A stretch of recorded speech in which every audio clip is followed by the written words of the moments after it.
work with Myra, and she is the mother, unfortunately, of a son who was senselessly killed, gunshot wound, right here in the city of Providence, Rhode Island.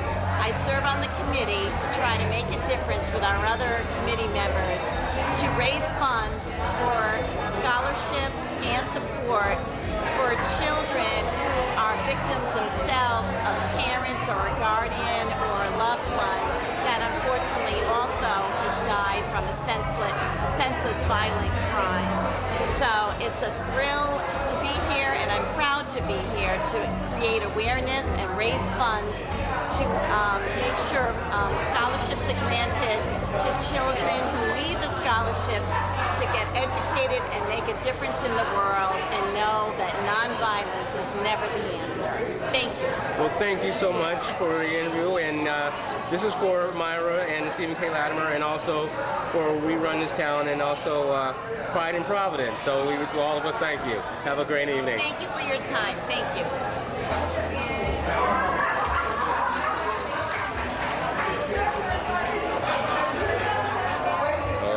Who do we have hiding over here?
Smile for the camera.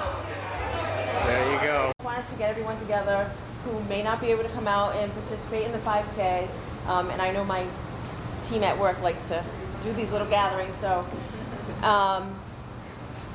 again, just wanted to thank you, let you know what we're doing. The 5K will be held on September 24th. So if you are able to come out, that would be great. I have asked James Monteiro if he would just come and speak a little bit. He does great things in the community, and I admire him a lot for what he does, even though he tells me what I do is, but what he does is also very special. So if you don't mind.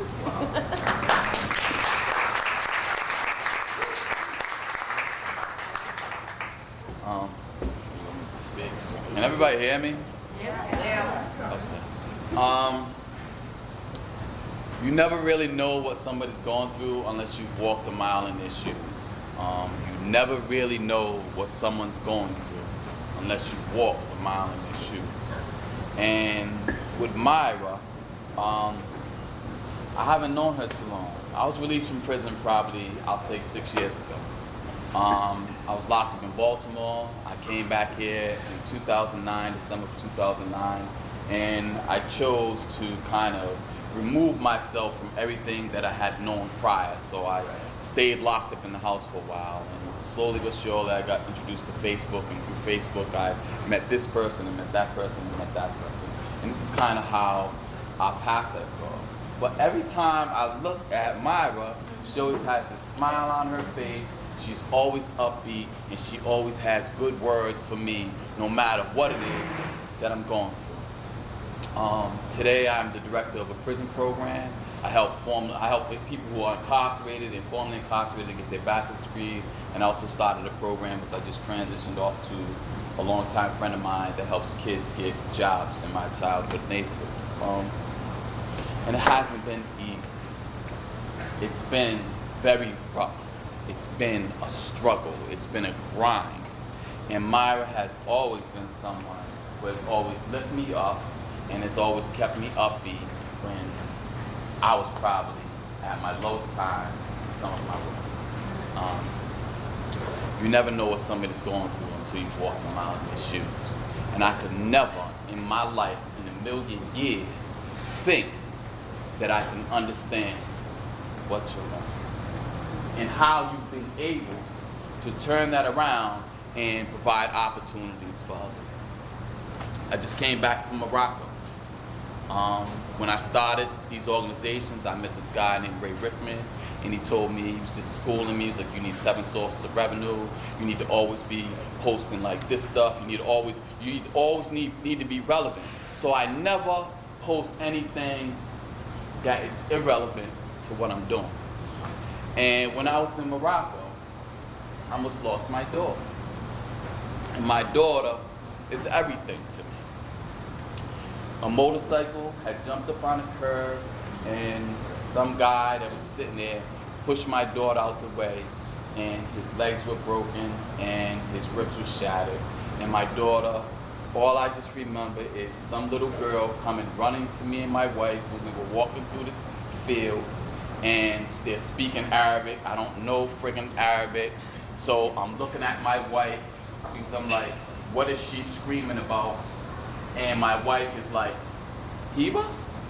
And my wife takes off running this way, and I take off running that way, shooting right past my wife, and all I approach was a whole village of people, and the only thing I'm screaming is, where's my friggin' baby? Where's my friggin' baby? And at that moment, I didn't know what to expect to see. I just knew that my baby was in the middle of that crowd. And when I got to the middle of the crowd, everybody's holding me back because I'm flipping out, I'm screaming, I'm yelling.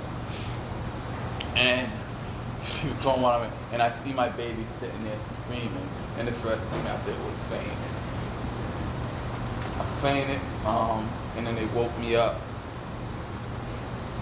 And then it took 2 to 3 hours for a friggin' ambulance to get there.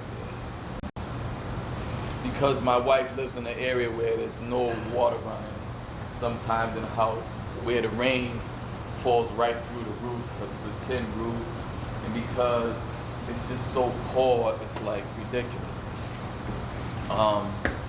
So I sat there for 2.5 hours waiting to get to the hospital. And then when we got to the hospital, I had to pay for another ambulance to come get us the frig out of there. And we ended up at another hospital. So that is the closest I can even fathom to understanding what it feels like to lose something that close to me. I'm going through it with my mother right now, taking care of my mother. So I look at you, I look at Jason Tell, I look at others that have been in this position, and I don't know how I would respond. I would be Jason, I would be Khalil, I would be Rob, in a heartbeat, because I don't know how to turn something like that around. I honestly don't. So for that, I mean, when I look at you, your inspiration, your motivation, you're the example for a lot of us for the stuff that we haven't even gone through. So for you to even ask me to like be up here to speak, it's like, I'm humbled, I'm honored, I'm grateful, I'm thankful. You're somebody that I always look up to. You're my blessing.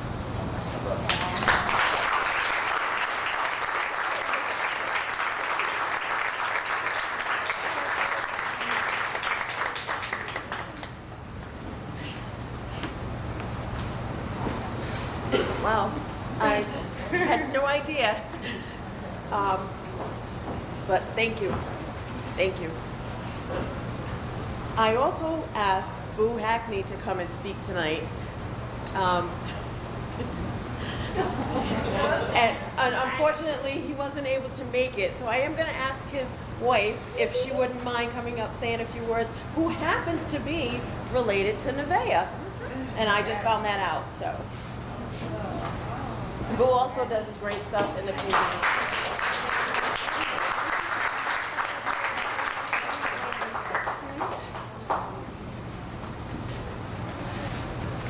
Wow.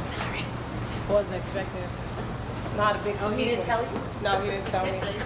I'm not a big speaker. His cousin's here. My husband's a great guy. We've been together for 27 years. Been married for 7. We have 2 beautiful children. My daughter goes to Johnson Wales. My son goes to St. Raves. When I met Boo in high school, Boo was the one to look after everyone. There was a little boy on the street who didn't have any shoes. If anyone knew my husband, everyone knows my husband, they know my husband loves sneakers. He knows how to dress, he loves sneakers. Well, anyways, there was a little boy on the street standing at the bus stop. It was around like 6, the city bus stop, 6 p.m. And he was wondering why this little boy at 10 standing at the bus stop. So he said to the little boy, "What are you sitting here for?" He said, "I'm waiting for my mother to get out of work." Now the little boy didn't have any laces in the sneakers were ripped up. So he was like, "Are you gonna be out here tomorrow?" The little boy said, "Yeah." So that day he went out. He asked the boy about the size he wears and everything. So that day he went to the store and he bought the boy a pair of sneakers. Ever since that day, that little boy's been coming to my house. We went to his baseball games. We watched his son grow up. His son goes to Southside Rec. And Boo just was always looking out for someone. Always. He just has a heart of gold.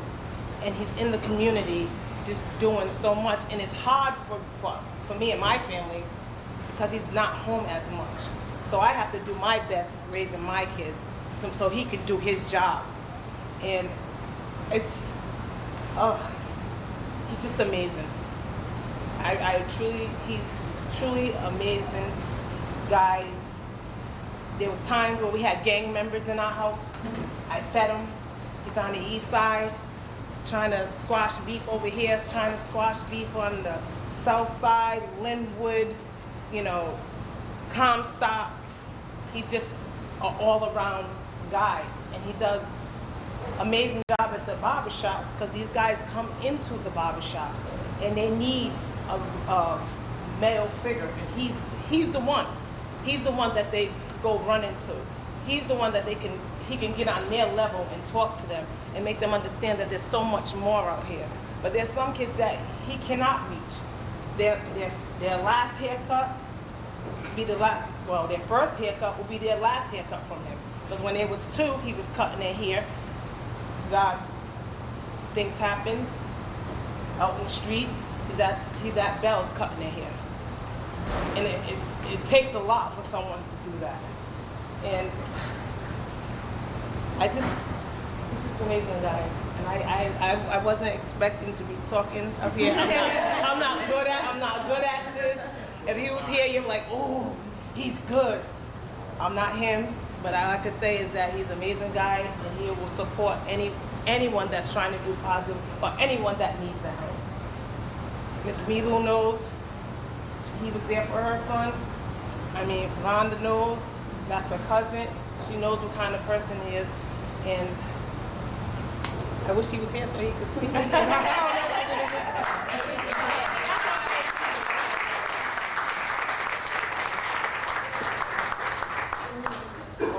Thank you both, and I'm sorry for putting you on the spot. I'm sorry he didn't tell you. No, he didn't say you would speak. He just said he was sending you in his place. But I will just say about Boo and James, the first time I heard Boo speak was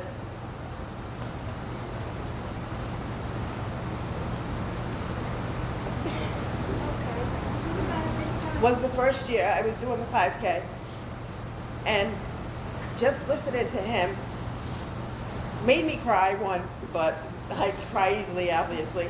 But listening to him really made me cry, but it touched me to know that there are people out there in the community trying to make a difference for the youth. And actually, James, I actually saw a post of him speaking on Facebook, and I was just,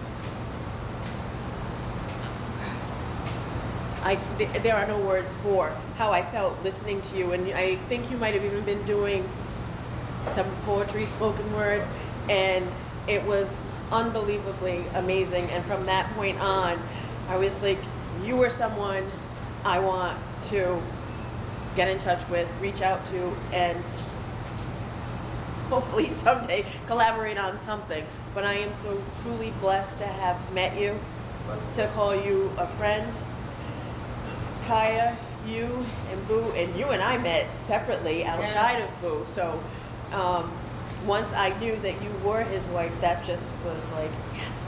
And then to find out that you were actually related to Nevaeh was a great thing. But I just wanted you all to see that there are other people out in the community besides myself doing something to try and make a difference, be it for the youth that are out here, for inmates who are coming out of jail who are looking to better their lives. There are other people out here trying to make a difference. And that's what's important. And it's going to take all of us, not my foundation, not James, not Boo, not Essence, not Project Night Vision. It's going to take all of us to make that difference in the lives of our kids coming up. So again, thank you all for coming out and supporting. I truly, truly appreciate it and feel blessed to have you all. Thank you.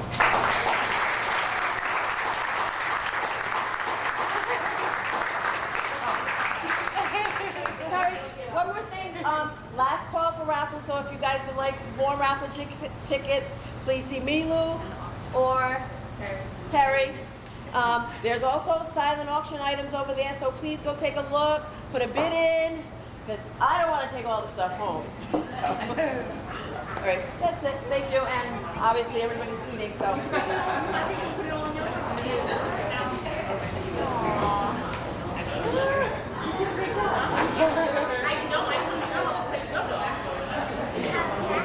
Nope, not yet.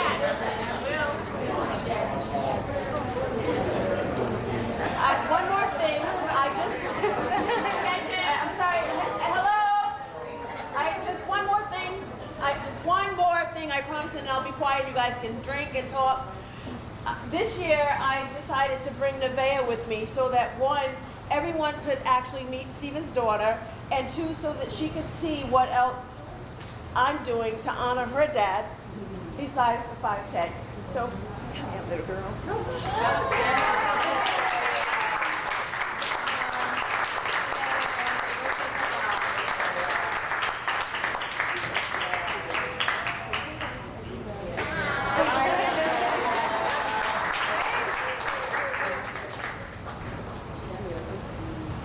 That's it. Wait.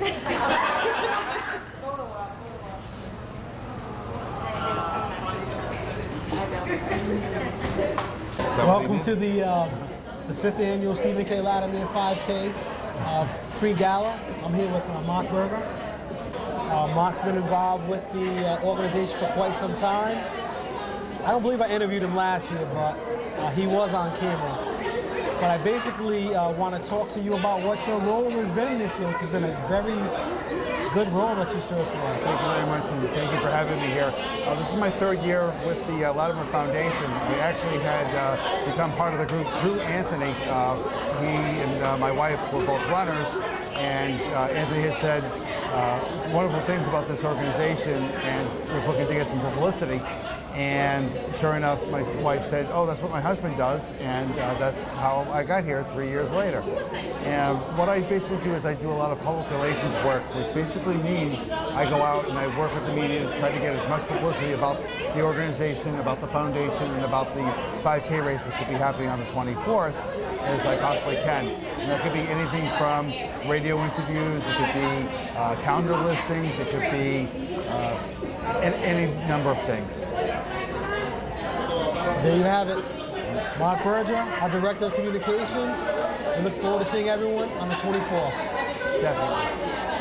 Welcome everyone to section 2 of the Stephen K. Latimer 5K pre-gala.